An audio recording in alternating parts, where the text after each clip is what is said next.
तो नमस्कार दोस्तों, स्वागत है आपका जगवानी स्टडी में। आज हम सीखेंगे परसेंटेज के कुछ और बेहतरीन क्वेश्चन जो कि एग्जाम में पूछे जाते हैं या उनसे रिलेटेड अगर क्वेश्चन पूछे जाएंगे तो उनको कैसे जो है विद इन सेकंड के अंदर सॉल्व किया जाता है। ठीक है ना। तो हम देखते हैं अपना क्वेश्चन नंबर 1। क्वेश्चन नंबर 1 कह रहा है, ये जो कि एसएससी सीजीएल में पूछा हुआ है, दो संख्याओं का अंतर उनके योग का 45% है, बड़ी संख्या और छोटी संख्या का अनुपात क्या है। ठीक है ना। पहली बात तो यह है, देखो डिफरेंस या फिर अंतर और डिफरेंस हमें पता है, इसका मतलब कहीं ना कहीं वो बात कर रहा है x माइनस वाई की। जिस चीज को हम पहले ले लेते हैं इसका मतलब वो बड़ी संख्या, और जिसको हम बाद में ले रहे हैं इसका मतलब वो क्या है, एक छोटी संख्या है। ठीक है ना। ये जो डिफरेंस है ये कितने के बराबर है, 45%। किसके, सम के। सम बोले तो जोड़। ठीक है ना। ये क्या होता है, x प्लस वाई। अब हमें पता है कि जो ये 45% है, देखो ये जो 45% है ये किस चीज से बना हुआ है, ये बना हुआ है हमारा 5 इंटू 9% का। ठीक है ना। 5% का फ्रैक्शन मैंने आपको सिखाया था ना, क्या हो जाएगा ये 1/20। तो यानी कि ये क्या हो जाएगा यहाँ पे 9/20। ठीक है ना। तो जिन बच्चों ने मेरी शुरू की क्लास नहीं देखी है परसेंटेज की, वो वहां से देख सकते हैं और पता कर सकते हैं कि मैंने कैसे करके जो है वैल्यू को पढ़ाया। ठीक है ना। क्योंकि कुछ कुछ इंपॉर्टेंट वैल्यू होती है जो कि हमें याद करनी ही करनी है। ठीक है ना। तो अगर मैं इस x प्लस वाई को अब यहां ला लूं, देखो x minus y over x plus y, तो ये कितना हो जाएगा, ये हो जाएगा हमारा 9/20। कितना हो जाएगा, 9/20। अब ये कह रहा है यहां पर कि बड़ी संख्या कितनी होगी। तो भाई बड़ी संख्या हमें पता है क्या है, यहां पे x है। ठीक है ना। ये क्या हो जाएगा 9 + 20 या 20 + 9। ठीक है ना। कितना हो जाएगा ये 29। ठीक है ना। वहीं में अगर y की बात करूं, y क्या है, छोटी संख्या है, तो इसको क्या करेंगे हम 20 - 9, और ये कितना हो जाएगा 11। ठीक है ना। तो इसका मतलब बड़ी संख्या क्या है 29 है और छोटी संख्या क्या है 11 है। ठीक है ना। तो आई होप आप लोगों को समझ में आ गया होगा। वहीं अगर मैं दूसरे क्वेश्चन की बात करूं तो देखो दूसरा क्वेश्चन भी क्या कह रहा है कि दो संख्याओं का अंतर उनके योग का, यहाँ पे 15% होगा। ठीक है ना। यहाँ पे क्या होगा, यहाँ पे ये 15% होगा। ठीक है ना। दो संख्याओं का अंतर उनके योग का 15% है, बड़ी संख्या और छोटी संख्या का अनुपात क्या है। ठीक है ना। जैसे हमने पहला क्वेश्चन करा था ना, सेम वैसे ही होगा। यहाँ पे डिफरेंस बता रहा है, तो डिफरेंस हमेशा बड़ी संख्या का और छोटी संख्या के बीच में आएगा। ठीक है ना। यानी कि x माइनस वाई क्या हो जाएगा यहाँ पे 15% ऑफ किसके, x प्लस वाई के। क्यों, क्योंकि ये सम की बात कर रहा है। सम का मतलब होता है जोड़ना। ठीक है ना। क्या होता है, जोड़ना। ठीक है। या फिर यहाँ पे योग। ठीक है ना। तो यहाँ पे देखो जो ये 15% है, आप सबसे पहले ये देखो कि ये बना किस चीज से है। अरे ये तो 5% और 3% से बना है गुरुजी। 5% और 3% से बना है अगर ये, तो मैंने आपको बताया था कि 5% या 5% का फ्रैक्शन कितना होता है, जिसे हम भिन्न भी कहते हैं, कितना होता है, वो होता है 1/20। 1/20 होता है। और जब इसे अगर मैं 3 से गुणा कर दूं तो कितना हो जाएगा, अरे गुरुजी ये हो जाएगा 3/20। ठीक है ना। कितना हो जाएगा 3/20। इसका मतलब x माइनस वाई, और इसको जब मैं भाग दूं x प्लस वाई से, तो कितना आ रहा है, ये आ रहा है 3/20। कितना आ रहा है 3/20। अब ये बोल रहा है कि बड़ी संख्या और छोटी संख्या के बारे में बताओ। तो बड़ी संख्या क्या है, हमारे पास x है, और छोटी संख्या हमारे पास y है। अगर बड़ी संख्या की बात करें तो 20 प्लस या 20 को 3 से जोड़ेंगे तो कितना आ जाएगा, 23 आ जाएगा। ठीक है ना। और वहीं अगर छोटी संख्या की बात करें तो 20 को हम जो है किससे घटाएंगे, जब 3 से घटाएंगे तो कितना आ जाएगा, ये 17 आ जाएगा। ठीक है ना। कितना आ जाएगा, 17 आ जाएगा। तो आई होप आप लोगों को समझ में आ गया होगा। ठीक है। अगर हम वहीं नेक्स्ट क्वेश्चन की बात करें तो देखो नेक्स्ट क्वेश्चन क्या कह रहा है, भाई चाय की कीमत बढ़ गई है, अब कितनी हो गई है, 32% बढ़ जाती है।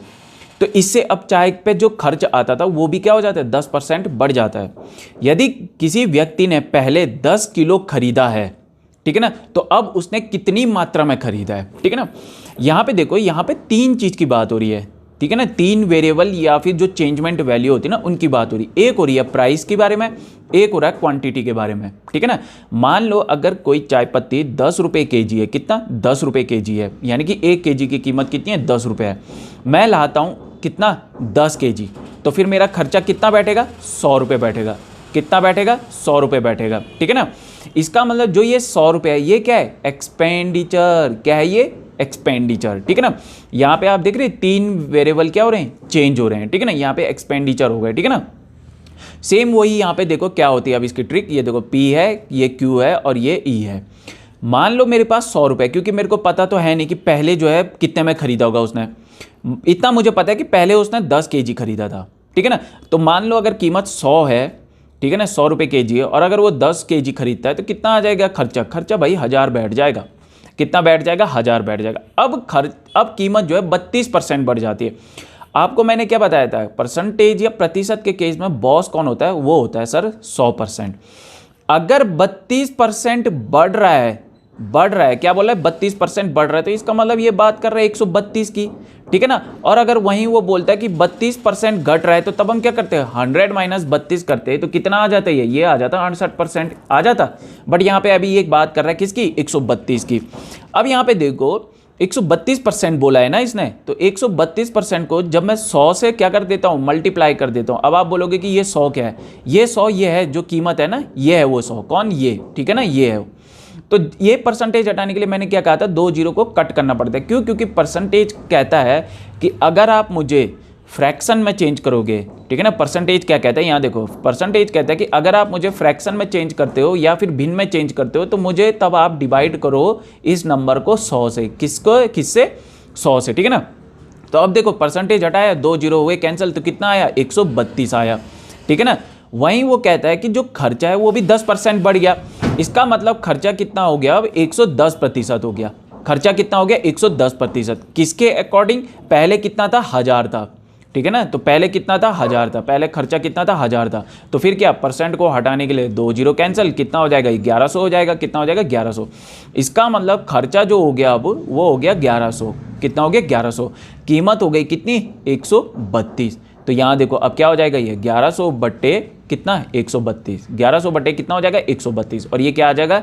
8, ठीक है ना। ये आ जाएगा 8 पॉइंट समथिंग आंसर। आप कैलकुलेशन कर लेना, ठीक है ना। तो ये आ जाएगा 8 पॉइंट समथिंग आंसर, ठीक है ना। तो आई होप आप लोगों को समझ में आ गया होगा। देखो यहाँ पे क्या कह रहा है कि जो चीनी है ना, उसकी कीमत 25% बढ़ गई है। चीनी की कीमत 25% बढ़ने से क्या होता है कि जो खर्चा है वो फैमिली चाहती है कि हम वैसे ही रखें, ठीक है ना। अगर पहले वो 1000 रुपये खर्चा करते थे, तो अब भी वो चाहते कि हम 1000 ही रखें। तो उसके लिए उन्हें क्या करना पड़ेगा? जो वो पहले चीनी ज़्यादा लेते थे ना, या चीनी जितना लेते थे, अब उससे उनको कम लेना पड़ेगा। यानी कि मान लो अगर वो पहले 10 केजी लेते थे, तो अब उन्हें क्या करना पड़ेगा? 8 केजी लेना पड़ेगा। क्यों? क्योंकि कीमत बढ़ गई, ठीक है ना। और खर्चा वो वैसे ही रखना चाहते जैसा पहले था, ठीक है ना। तो इस केस में क्या होगा? देखो यह है प्राइस, ठीक है ना, और यह है क्वांटिटी, ठीक है ना। प्राइस और क्वांटिटी मैंने आपको शायद बताया था, जब 2 वेरिएबल, देखो जब 3 में से, ठीक है ना, एक जो है क्या हो जाता है? कोई चेंजमेंट ही नहीं आता। अगर एक में जैसे यहाँ पे जो एक्सपेंडिचर है इसमें कोई चेंज नहीं आ रहा, ये पहले भी वैसे ही था, अब भी वैसे ही है, ठीक है ना। तो तब ऐसे केस में क्या होता है कि जो प्राइस है ना वो इन्वर्सली प्रोपोर्शनल हो जाती है। किसके? क्यू के। इसका मतलब अगर क्वांटिटी में चेंज आया तो प्राइस में भी चेंज आएगा। कहने का मतलब है कि क्वांटिटी बढ़ी, ठीक है ना, अगर क्वांटिटी बढ़ाया तो कीमत, इसका मतलब कहीं ना कहीं घटी होगी, तभी तो वो ज़्यादा चीनी खरीद रहे हैं।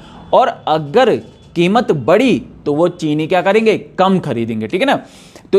तो यहाँ पे क्या कह रहा है? देखो चीनी का दाम कितना बढ़ा? 25%। 25% का फ्रैक्शन कितना होता है? 1/4। कितना होता है? 1/4। क्या हो रहा है? बढ़ रहा है। बढ़ रहा है बोले तो हम यहाँ पे क्या करेंगे? ऐड करेंगे। तो कितना हो जाएगा? 1/5 हो जाएगा।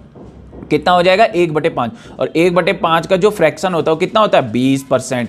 इसका मतलब जो फैमिली है वो अपना कंजम्पशन कितना डिक्रीज कर रही है? वो कर रही है 20%। कितना कर रही है? 20%, ठीक है ना। तो आई होप आप लोगों को अच्छे से समझ में आ गया होगा, ठीक है ना। अगर हम दूसरा केस देखें कि जैसे मैंने आपको इससे पहले वाला क्वेश्चन बताया, अगर उसके अकॉर्डिंग भी देखते हैं हम, ठीक है ना, अगर उसके अकॉर्डिंग देखें तो देखो क्या होता है। यहाँ देखो ये है प्राइस, ठीक है, ये है क्वांटिटी, और ये है क्या? एक्सपेंडिचर। प्राइस मान लो पहले 100 रुपये था, ठीक है ना। वो पहले 10 क्वांटिटी केजी ला रहा था। कितना ला रहा था? 10 केजी। तो उसका खर्चा आ रहा था कितना? 1000। बट अब 25% बढ़ गया, यानी कि अब कितना हो गया? 125। कितना हो गया? 125। बट वो जो खर्चा है उनका एक्सपेंडिचर, वो कह रहे हैं कि हम वैसे ही रखेंगे जैसे पहले था। तो आप क्या करोगे अब? 1000, ठीक है ना, 1000 बटे 125। 1000 बटे 125 करेंगे हम, जो कितना आएगा? ये 8 आएगा। कितना आएगा? 8। अब देखो पहले कितना लाते थे वो? 10। अब कितना ला रहे? 8। कितनी वैल्यू चेंज आ रही? 2। और मैंने कहा था परसेंटेज के केस में जो है, जो पहला वाला डेटा होता है वो ही बहुत इंपॉर्टेंट होता है। तो क्या आ गया ये? जब इसको 100 से करेंगे तो कितना आ गया? 0 से 0। और ये कितना आ गया? 20%। यानी कि वो अभी कंजम्पशन कितना? 20% कम कर रहे हैं, ठीक है ना। तो आई होप आप लोगों को अच्छे से समझ में आ गया होगा। तो आज की क्लास हमारी यहीं पे तक। जो बच्चे नए हैं वो वीडियो को लाइक कर दो, ठीक है ना, और चैनल को सब्सक्राइब कर दो, और कमेंट करना ना भूलें यार कैसे आपको क्लास लगी, ठीक है ना। तो थैंक यू।